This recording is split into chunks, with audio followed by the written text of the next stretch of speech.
The update on Tuesday brought us a few very cool things. We got Overwatch Classic, which I actually won't be talking about because there's really not much to talk about. It's classic Overwatch, simple as that. A brand new Reaper bundle that we can earn as drops on Twitch until the 22nd, and the Catgirl skins have entered the shop. Oh joy. Another Mercy skin. We're still doing this? Really? They also added a few bundles made up of old skins ranging from 600 coins to 1000 coins, which is actually a pretty good value for 3 skins, even though they're old. Something that you might have missed though, because at the time of writing this script they still haven't fixed it, is the new balance patch. This is...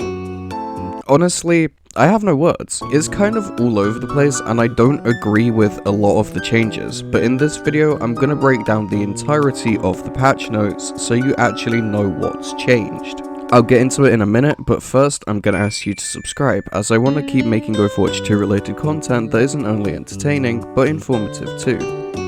Now let's see what the patch notes have in store for us. Starting with tanks, Doomfist got a nice buff, seeing the range of the wall slam on Rocket Punch increased from 44 to 55 degrees, making it easier to trigger. And Meteor Strike now costs 8% less than it did before, and the healing per second whilst in the air has been increased from 75 to 90. This is a very nice buff, but it seems kinda pointless, especially when they're not addressing the numerous bugs that Doomfist has. Moving on, Junker Queen saw a nerf to both the projectile size of her knife and the healing caused by bleed, with the knife size going from 0.2 to 0.15 meters, and her healing going from 2.5 times to 2.25 times. Again, don't really know if this was that necessary when there's bigger problems that need to be addressed. And now, time for the worst defense that they've made with tanks in this patch. Mauga got buffed. It's only a slight buff to Overrun, going from a cooldown of 6 seconds to 5 seconds and now being 15% faster than it was before, but these micro buffs are what caused Orisa and D.Va to become meta in their respected seasons.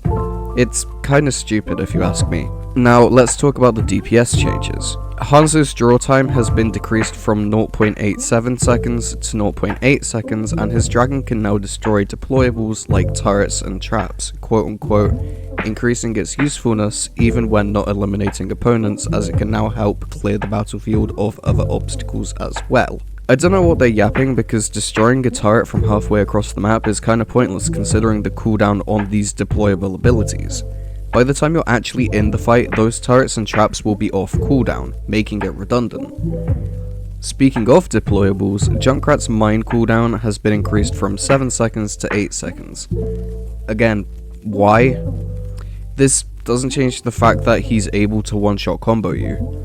Sure, he might have to wait an extra second, but you're dead regardless. Moving on, Reaper's lifesteal got nerfed slightly, going down from 35% to 30%. This is to account for the amount of mobility he has on top of his total health being 300. This one I'm actually okay with. Considering how mobile he is, I think it's only fair that his survivability gets tweaked elsewhere. All the other heroes that are mobile got their total health nerfed a little while back, so actually Reaper got let off with basically a slap on the wrist. One of these heroes that got their health nerfed was Tracer, who in this patch saw her recall cooldown buffed, going from 13 seconds to 12 seconds since her pistols now do slightly less damage. This is another one that I'm like, fair enough with. It's perfectly alright. It's possible that we might see a slow power creep over the span of a few seasons if they keep micro buffing her, but we always see that. Finally, let's talk about the support changes, because if you're not sat down right now, you might wanna. Ana's healing and damage have been buffed by 5, going from 70 to 75. I hate to say it, but this is probably their answer to the Juno Brig dominance of the role. By buffing Ana, more people are gonna want to play her because she's generally quote-unquote better, but we all know that's not how it works. Ana's only as good as you make her. However, the change to Juno's ult charge actually does address this problem head-on. Orbital Ray now costs 10% more, which is kinda butt cheeks considering the healing on it got nerfed in the previous patch.